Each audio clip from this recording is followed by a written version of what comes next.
It was supposed to be another ordinary family dinner at my parents' house in Portland. Mom had prepared her signature lasagna, Dad had opened his favorite wine, and my little sister Emma was setting the table with the fancy china we only used for special occasions. I wasn't supposed to be there that night. I had told them I couldn't make it because of a late shift at the hospital where I worked as a nurse. But something felt off. My boyfriend Tyler had been acting strange lately, always checking my phone, asking about my family, wanting to know their schedule. Just yesterday, I'd caught him looking at my parents' address on his GPS. When I asked him about it, he smiled that cold smile that never quite reached his eyes and said, "Just want to know where my future in-laws live, that's all." But there was something in his voice that made my skin crawl. I remembered the incident last month when I'd tried to break up with him and he'd punched a hole in my apartment wall, just inches from my head. "Nobody leaves me," he had whispered. Nobody. So instead of going to my shift at the hospital, I parked my car 2 blocks away from my parents' house and walked through the back entrance using my spare key. I hid in the kitchen pantry, peering through the crack in the door as my family gathered in the dining room. My parents were laughing about something, completely unaware that I was watching them. Emma was texting someone, probably her best friend from college. Then I heard the front doorbell ring. My mother's voice carried into the kitchen. "Who could that be? We're not expecting anyone." My father's chair scraped against the hardwood floor. "I'll get it." I held my breath, pressing my eye against the crack in the pantry door. I could see just enough of the hallway to catch a glimpse of who was at the door. And there he was, Tyler, holding a bouquet of flowers and wearing that charming smile he used to manipulate everyone around him. "Good evening, sir," I heard him say to my father. "I'm Tyler, Sarah's boyfriend. I hope you don't mind me stopping by unexpectedly. She told me she couldn't make it tonight because of work, but I thought I'd surprise her family with these." He held up the flowers. My father, always polite, invited him in. "Sarah's at work tonight, but please join us. We were just having dinner." "That would be lovely," Tyler replied, stepping inside. My heart pounded in my chest. Why was he here? What was he planning? My hands trembled as I pulled out my phone and opened my sister's contact. I typed quickly, "Get up and leave now. Don't react. Make an excuse and walk out the back door. Wait for me at Miller's Cafe. Don't tell Mom and Dad." I heard the chime of her phone in the dining room. There was a brief pause in conversation. "Everything okay, sweetie?" my mother asked Emma. "Oh, yeah," Emma replied casually. "Just my friend Casey. Her car broke down and she needs a ride. I should probably go help her." "Now, in the middle of dinner?" my father questioned. "It's fine, Dad. I'll grab something on the way back. It shouldn't take too long." I could hear the scrape of her chair as she stood up. Thank God she understood the urgency in my message. "It was nice meeting you, Tyler," Emma said. "Sorry I have to rush out." "No problem at all," Tyler replied smoothly. "I hope we'll have more time to chat another day." There was something in his tone that sent a chill down my spine. I heard Emma's footsteps heading toward the kitchen. I opened the pantry door just enough to catch her eye as she entered. Her eyes widened in shock when she saw me, but I quickly pressed a finger to my lips. She nodded almost imperceptibly and continued through the kitchen and out the back door without a word. I closed the pantry door again, my heart racing. From the dining room I could hear Tyler engaging my parents in conversation. His voice was warm and friendly, the same voice he'd used when we first met, before I saw the darkness beneath the charm. "Sarah has told me so much about both of you," he said. "She mentioned your beautiful home, but I had no idea it would be this lovely." "Thank you," my mother replied. "We've lived here for almost 30 years now." "Such a beautiful neighborhood too," Tyler continued. "So quiet and private." The way he emphasized that last word made my blood run cold. "Would you like some wine?" my father offered. "I'd love some," Tyler replied. I heard the clink of glasses and the sound of wine being poured. Then Tyler spoke again, his voice casual, but with an edge I recognized all too well. You know, Sarah and I had a bit of a disagreement recently. She's been distant. I think she might be seeing someone else. Oh, I'm sure that's not the case, my mother said, clearly uncomfortable. Sarah's just been very busy at work lately. Has she? Tyler's voice hardened slightly, because when I called the hospital earlier today, they said she wasn't scheduled for a shift tonight. There was a moment of silence. I could almost feel my parents' confusion. There must be some mistake, my father said. Sarah told us she was working tonight. Did she? Tyler replied. I wonder what else she's been lying about. I heard the sound of a chair being pushed back. I think perhaps you should leave, my father said, his voice firm. I'm not going anywhere, Tyler replied, his tone suddenly ice-cold. Not until Sarah shows up, and I know she will, because she cares about you two. Very much. That's when I heard it. The unmistakable sound of a gun being cocked. My mother gasped. Now, Tyler said, all pretense of friendliness gone, let's call Sarah, shall we? I'm sure she'll want to join our little party when she knows what's at stake. My hands shook as I dialed 911 from the pantry, trying to keep my voice to a whisper.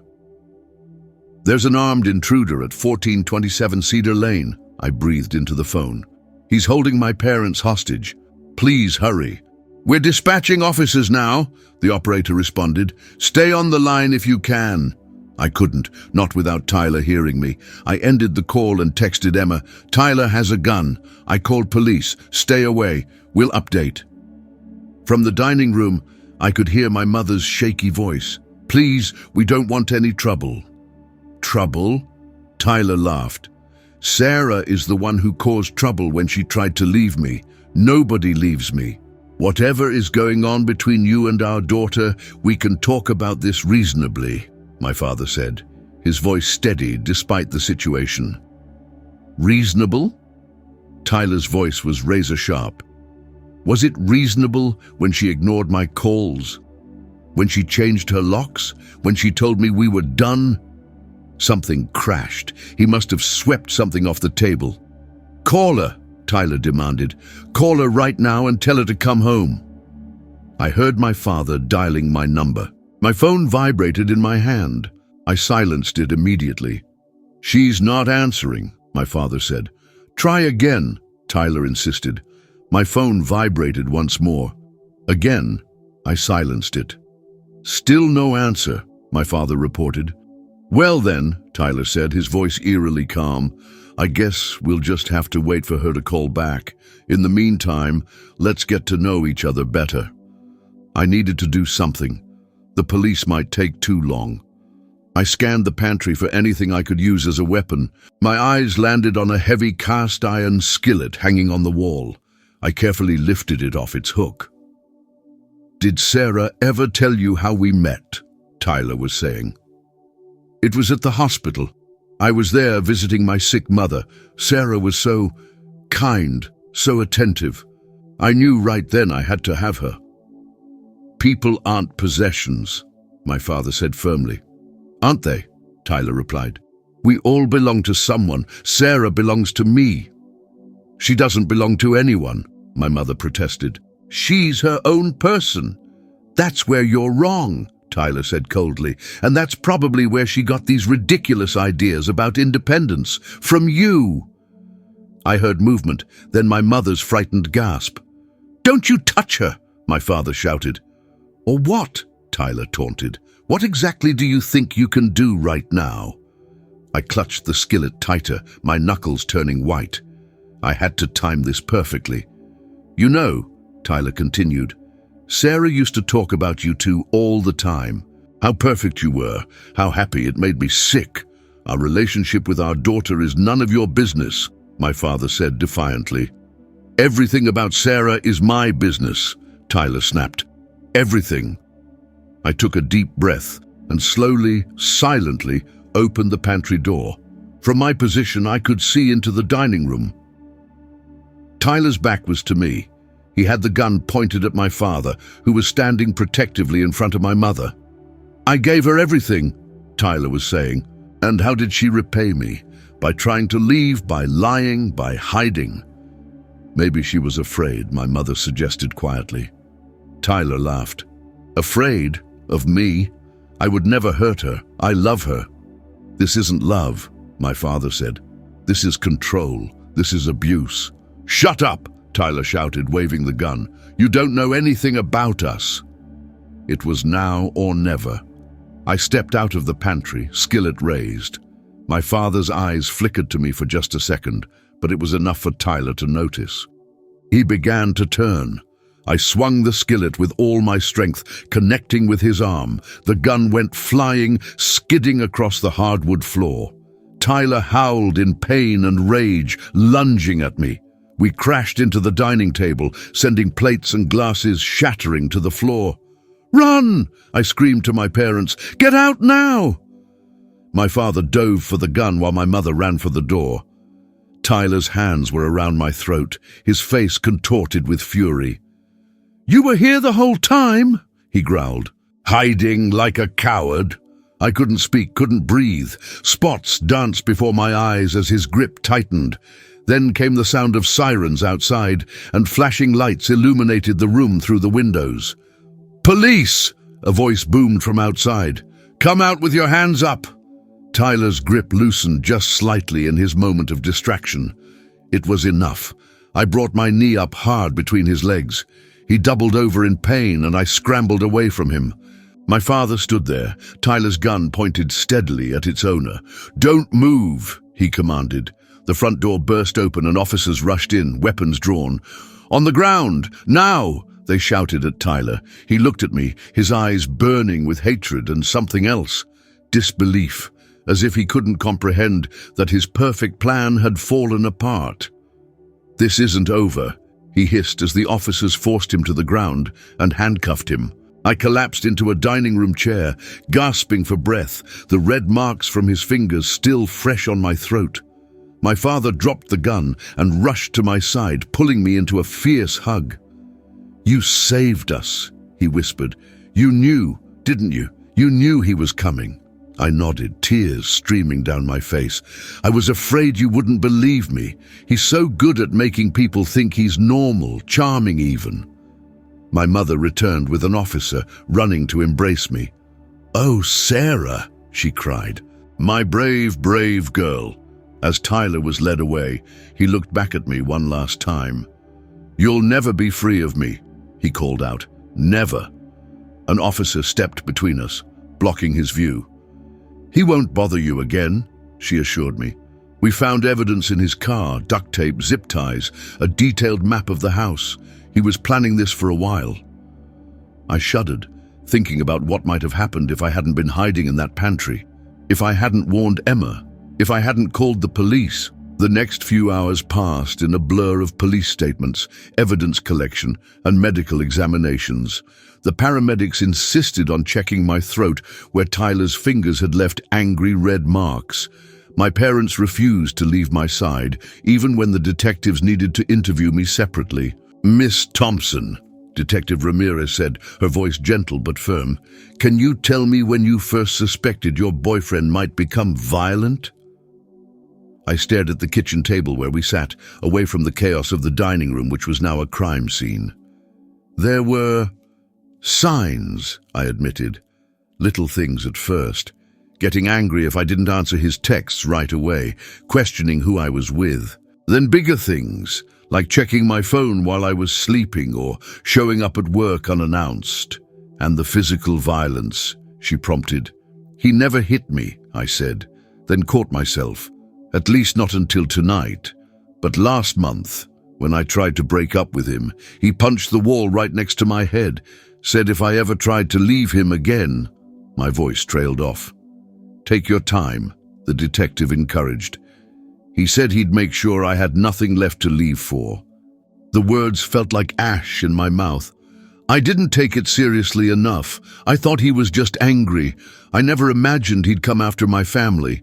My mother reached across the table and squeezed my hand. "This is not your fault, Sarah. None of this is your fault." Detective Ramirez nodded in agreement. "Your mother's right.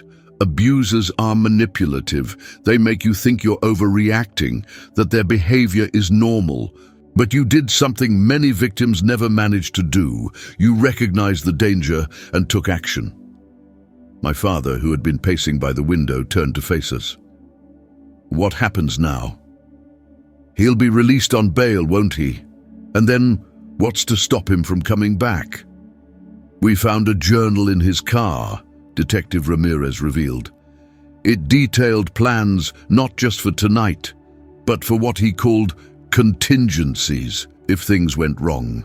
Between that, the weapons and restraints in his vehicle, and the threats witnessed by all of you, we have more than enough to hold him without bail pending trial."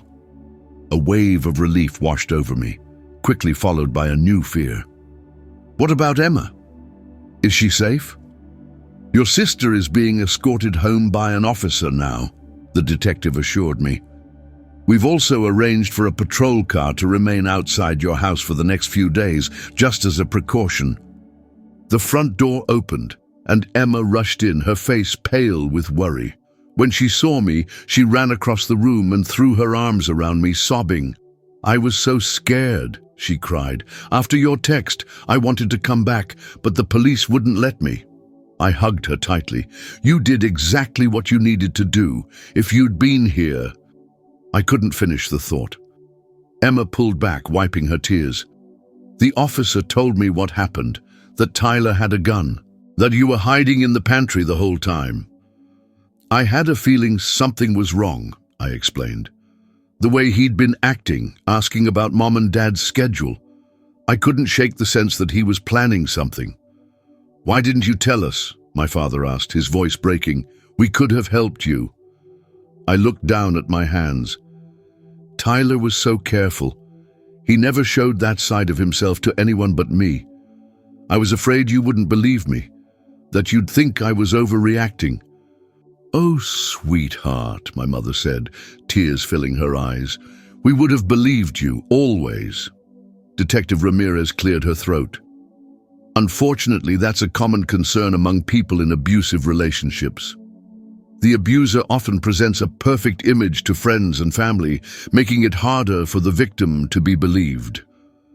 "Well, that ends now," my father declared. "No more secrets in this family, no more suffering alone." As the night wore on, the police finally finished their work and left, promising to return tomorrow for any follow-up questions. The four of us sat in the kitchen, no one wanting to return to the dining room where it had all happened. "I don't think I can stay here tonight," my mother admitted. "Not after—" "We could go to a hotel," my father suggested. "You can all come to my place," I offered. "It's small, but we'll manage." Emma shook her head. "What if Tyler arranged for someone to go there? He knows where you live." We all fell silent, the weight of our new reality settling over us. Our sense of safety had been shattered. "My friend Melissa is out of town," Emma finally said. "She asked me to house sit next week anyway. I'm sure she wouldn't mind if we used her place tonight. Tyler doesn't know her or where she lives." It seemed like the safest option. We packed overnight bags in a daze, moving through the house like ghosts. As we were about to leave, my phone rang with an unknown number. I hesitated before answering. "Hello?" "Sarah Thompson," a woman's voice asked. "Yes?" "This is Officer Patel from the county jail. I'm calling to inform you that Tyler Mercer is in custody and is currently being processed. He's requested to speak with you." My blood ran cold. "What did he say?" "He said to tell you that he's sorry and that he loves you. He's asking if you'll come see him." I felt my family's eyes on me, concern etched on their faces. "Tell him," I said, my voice steadier than I expected, "that I never want to speak to him again, and that if he contacts me or anyone in my family, I'll add harassment to the charges against him." "Understood," the officer replied. "I'll let him know. Take care, Ms. Thompson." I hung up and took a deep breath. "Was that about Tyler?" my mother asked. I nodded. "He wanted me to visit him, to hear his apology." My father's face darkened. "After what he did, he's delusional." "That's part of the cycle," I explained, remembering what my support group counselor had told me when I'd briefly attended sessions last year. Violence, then remorse, promises to change, then tension building again until the next explosion. It never stops unless you break the cycle completely. "And that's what you're doing," Emma said firmly. "Breaking the cycle." "Indeed." As we drove to Melissa's apartment, I stared out the window at the dark streets of Portland. For the first time in months, despite everything that had happened, I felt something I hadn't expected. Freedom. Tyler had tried to take everything from me tonight, but instead, he had lost everything himself. And I had found my voice. At Melissa's apartment, we settled in as best we could. My parents took the guest room, Emma the couch, and I made a bed of blankets on the floor beside her. None of us wanted to be alone. As I lay there in the darkness, listening to my family's breathing, my phone lit up with a text message. For a terrifying moment, I thought it might be Tyler somehow reaching out from jail. But it was Detective Ramirez. "Just wanted to let you know that we found a spare key to your apartment in Tyler's possession. We're arranging to have your locks changed first thing tomorrow morning. Try to get some rest. You're safe now." I stared at the message, a strange mix of fear and gratitude washing over me. He'd had a key to my place all this time, even after I'd changed the locks last month. How long had he been watching me, entering my home when I wasn't there? "Everything okay?" Emma whispered from the couch above me. "Yeah," I replied, setting my phone down. "Just the detective checking in." "Do you think we'll ever feel normal again?" she asked. I thought about it for a moment. Not the same kind of normal, but maybe a better one, a more honest one. As I drifted towards sleep, I made a silent promise to myself and to my family. This would not define us. We would rebuild our sense of safety. We would heal. Together. 3 months later, I stood outside the courthouse, taking deep breaths of the crisp autumn air. My family waited inside, but I needed a moment alone before facing Tyler for the first time since that night. "Sarah," Detective Ramirez approached, her badge glinting in the sunlight. "How are you holding up?" "Nervous," I admitted. "I haven't seen him since that night." "He can't hurt you in there," she assured me. "There will be officers present." "It's not just seeing him," I confessed. "Everyone will hear things I haven't even told my family." "Your courage is helping others," she said. "Since we arrested Tyler, 2 other women have come forward, ex-girlfriends with similar stories." I looked up sharply. "There were others before me?" "Yes, but they were too afraid to report him until now. You've given them strength." Inside, I rejoined my family. My mother took my hand. "We're right here with you." Emma had taken time off from college, and my father had postponed a business trip. Even my Aunt Claire had flown in from Chicago. The prosecutor, Ms. Walsh, approached us. "Any questions before we go in?" "Will I have to look at him when I testify?" I asked. "You can look at me or your family," she assured me. "Not at him." In the courtroom, I kept my eyes forward until I was called to testify. When I finally looked at Tyler, he sat in an orange jumpsuit, his eyes cold and calculating. I told our story, how we met, the controlling behavior, and finally the night he came to my parents' house with a gun. "Why were you hiding in your parents' home?" Ms. Walsh asked. I noticed Tyler looking at my parents' address. His explanation didn't feel right. I knew he was planning something bad. "What made you text your sister to leave?" When Tyler arrived claiming he wanted to surprise my family, I knew something was wrong. I wanted Emma safely out. Tyler's attorney, Mr. Daniels, stood for cross-examination. "You never filed a police report before this incident, did you?" "No. I admitted. No restraining order either. No. There's no documentation of any abuse prior to that night, is there? I straightened. Just because I didn't report it doesn't mean it didn't happen.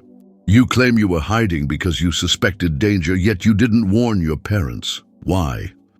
Tyler was always careful to seem perfect around others. So, instead of warning them, you hid in a pantry? Based on nothing but a feeling? Ms. Walsh objected. Counsel is badgering the witness. Sustained, the judge ruled. Mr. Daniels continued. Isn't it possible you were hiding because you and Mr. Mercer had an argument? No, I was hiding because I feared what he might do. When police searched his car, they found no weapons other than the legally owned handgun, correct? They found duct tape, zip ties, and a map of my parents' house, I counted. Common items, he dismissed. One final question. Didn't you end things abruptly after discussing marriage? I ended things because of his controlling behavior. He said marriage was the only way to make sure I couldn't leave him. And the rest of the hearing passed quickly. Detective Ramirez describing the evidence, my father recounting Tyler's threats, and surprisingly, a woman named Melissa Carter testifying about her similar relationship with Tyler. The judge's verdict was clear. The defendant will remain detained without bail until trial. As Tyler was led away, he mouthed silently, "This isn't over." But it was. For the first time, I believed it was. Outside, I approached Melissa. "Thank you for coming forward." She gave a sad smile. "I should have done it years ago." "Maybe no one would have believed either of us alone," I said. "But they believe us now." My mother joined us. Who was that? Someone who understands, one of the women before me. She hugged me. "I'm so proud of you, Sarah, not just for saving us that night, but for standing up now." I looked at my family waiting for me.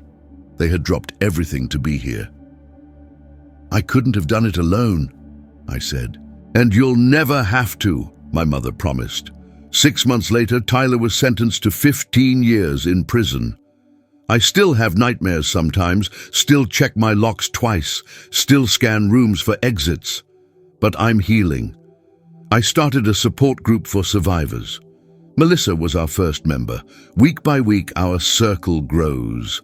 In sharing our stories, we find strength.